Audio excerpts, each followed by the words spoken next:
कैलाश पर्वत भगवान शिव का मुख्य समाधि स्थल होने का स्थान है तो केदारनाथ विश्राम भवन हिमालय का कण कण भगवान शिव शंकर का स्थान है। केदारनाथ से आगे है अमरनाथ और उससे आगे है कैलाश पर्वत। बाबा अमरनाथ को बर्फानी बाबा भी कहा जाता है क्योंकि प्राकृतिक रूप से बर्फ का शिवलिंग निर्मित होता है। का निर्मित होना समझ में आता है, लेकिन इस पवित्र गुफा में हिम शिवलिंग के साथ ही एक गणेश पीठ व एक पार्वती पीठ भी हिम से प्राकृतिक रूप से निर्मित होता है। पार्वती पीठ ही शक्ति स्थल है। यहाँ माता सती के कंठ का निपात हुआ था। पार्वती पीठ 51 शक्ति पीठों में से है। यहाँ माता के अंग तथा अंग भूषण की पूजा होती है।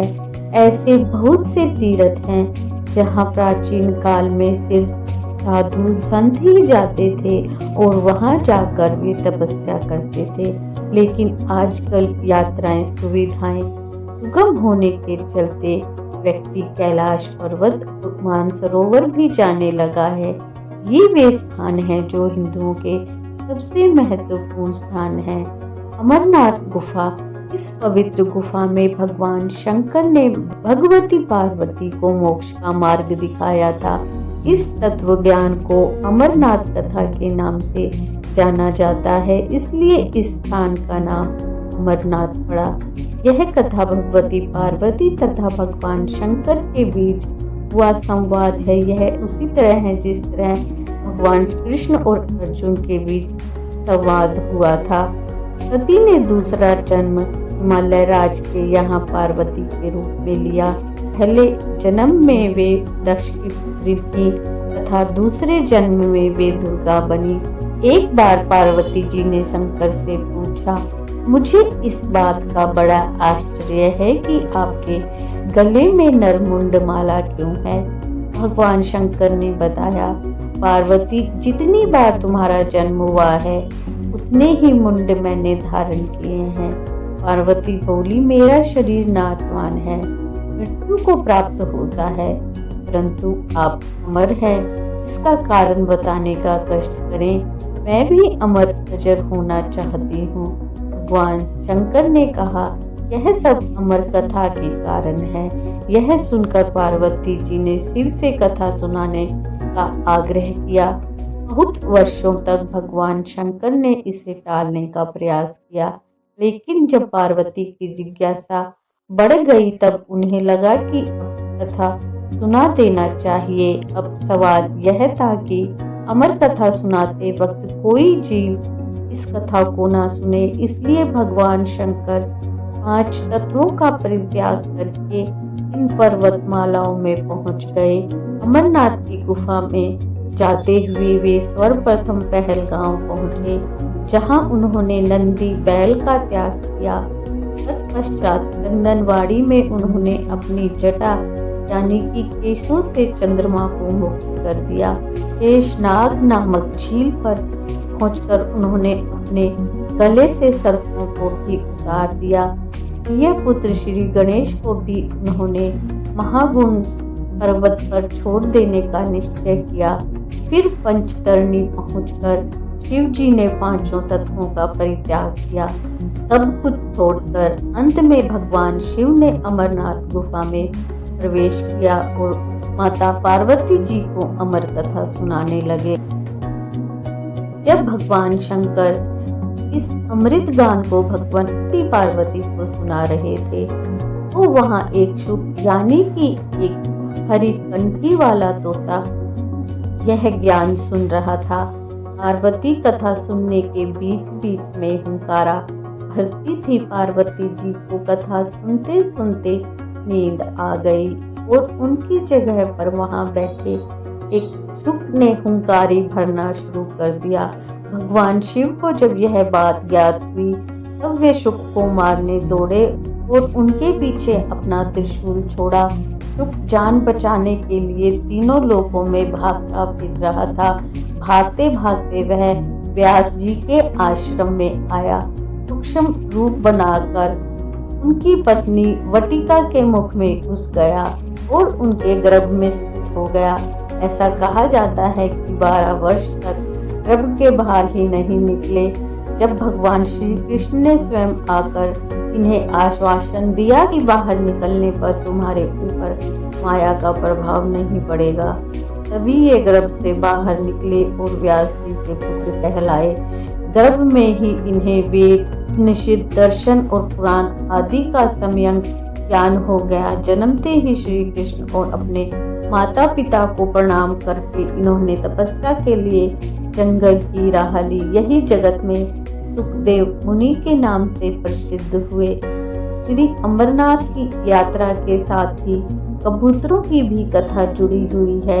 इस यात्रा के दौरान पावन अमरनाथ गुफा में इन्हीं दोनों कबूतरों के दर्शन होते हैं। यह आश्चर्य ही है कि जहां ऑक्सीजन की मात्रा नहीं के बराबर है और जहां दूर दूर तक खाने पीने का कोई साधन नहीं है, वहां पे कबूतर किस तरह रहते होंगे।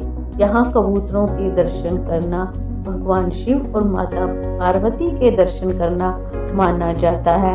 एक पौराणिक कथा के अनुसार जब देवी पार्वती ने भगवान शिव से अमृतों के रहस्य को प्रकट करने के लिए कहा, तो वे लंबे समय तक उनसे इसे छुपाते रहे। लेकिन फिर यह रहस्य बताने के लिए भगवान शिव माता पार्वती को हिमालय की इस गुफा में ले गए, ताकि यह रहस्य कोई और न सुन पाए। और यही भगवान शिव ने देवी पार्वती को अमृतों का रहस्य बताया।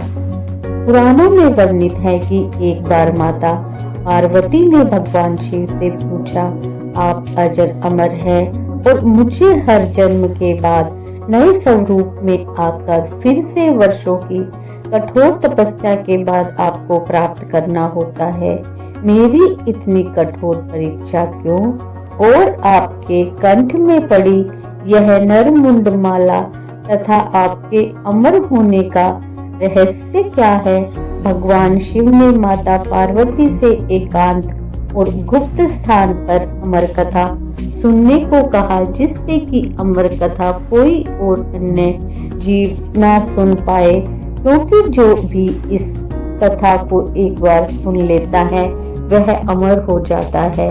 पुराणों के मुताबिक भगवान शिव ने माता पार्वती को इसी परम पावन अमरनाथ की गुफा में अपनी साधना की और अमर कथा सुनाई, जिससे हम अमृतो कहते हैं।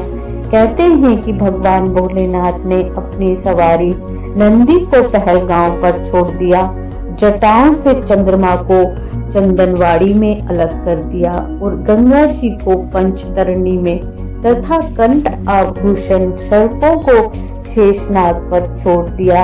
इस प्रकार इस पड़ाव का नाम शेषनाग पड़ा। अगला पड़ाव गणेश पड़ता है। इस स्थान पर बाबा ने इस स्थान पर भगवान शिव ने अपने पुत्र गणेश को छोड़ दिया, जिनको महागुणा का पर्वत भी कहा जाता है। पिस्सू घाटी में पिस्सू नामक कीड़े का भी त्याग किया। इस प्रकार महादेव ने जीवनदायिनी 5 तत्वों को भी अपने से अलग कर दिया। इसके बाद माता पार्वती के साथ उन्होंने गुप्त गुफा में प्रवेश किया और अमर कथा माँ पार्वती को सुनाना शुरू कर दिया। कथा सुनते सुनते माता पार्वती को नींद आ गई और वह सो गई, जिसका भगवान शिव को पता नहीं चला। भगवान शिव अमर होने की कथा सुनाते रहे। उस समय 2 सफेद कबूतर शिव भगवान से कथा सुन रहे थे और बीच बीच में गू गू की आवाज निकाल रहे थे।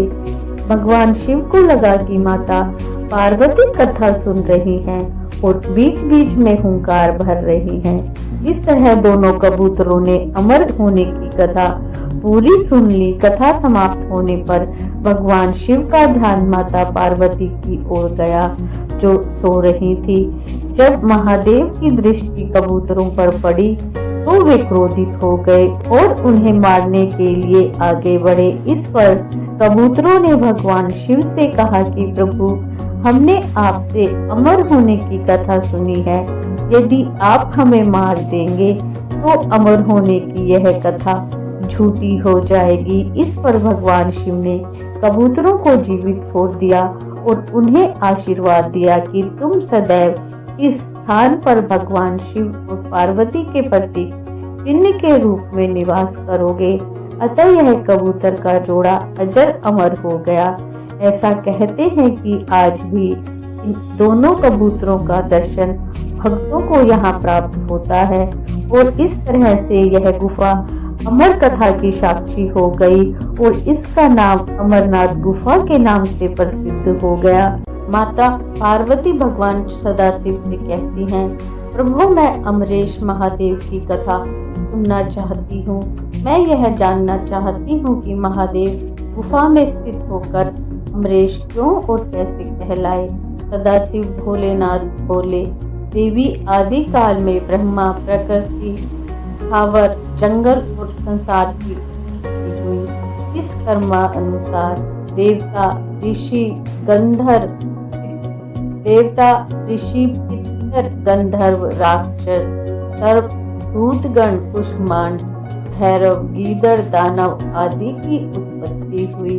इस तरह नए प्रकार के भूतों की सृष्टि हुई, परंतु इंद्र आदि देवता सहित सभी मनुष्य भय के वश में थे। इसके बाद भगवान भोलेनाथ के पास मृत्यु से भयभीत देवता आए। सभी देवताओं ने उनकी स्तुति की कि हमें मृत्यु बाधा करती है, आप कोई उपाय बतलाएं जिससे मृत्यु हमें बाधा ना करे। मैं आप लोगों की मृत्यु के भय से रक्षा करूंगा। कहते हुए सदाशिव ने अपने सिर पर से चंद्रमा की कला को उतार कर निचोड़ा और देवगणों से बोले कि यह आप लोगों के मृत्यु रोग की औषधि है। उस चंद्रकला के निचोड़ने से पवित्र अमृत की धार बह निकली और वही धारा बाद में अमरावती नदी के नाम से विख्यात हुई। चंद्रकला को निचोड़ते समय भगवान सदाशिव के शरीर पर जो अमृत बिंदु गिरे वे सूख गए और पृथ्वी पर गिर पड़े। पावन गुफा में जो भस्म है वे वही अमृत बिंदु के कण हैं जो पृथ्वी पर गिरे थे। सदाशिव भगवान देवताओं पर के न्योछावर करते स्वयं द्रवीभूत हो गए। देवगण सदाशिव को जल स्वरूप देखकर उनकी स्तुति में लीन हो गए और बारंबार नमस्कार करने लगे। भोलेनाथ ने देवताओं से कहा, हे देवताओं, तुमने मेरा बर्फ का लिंग इस गुफा में देखा है, इस कारण मेरी कृपा से आप लोगों को मृत्यु का भय नहीं रहेगा। अब तुम यहीं पर अमर होकर शिव रूप को प्राप्त हो जाओगे। आज से मेरा यह अनादि लिंग और शरीर तीनों लोकों में अमरेश के नाम से विख्यात होगा। देवताओं को ऐसा वर देकर सदाशिव उस दिन से लीन होकर गुफा में रहने लगे। भगवान सदाशिव ने अमृत रूप सोमकला को धारण कर देवताओं की मृत्यु का नाश कर दिया। तभी से उनका नाम अमरेश्वर प्रसिद्ध हुआ। वीडियो को लाइक शेयर करें, चैनल को सब्सक्राइब करें। Thank you for watching. Her her Mahadev.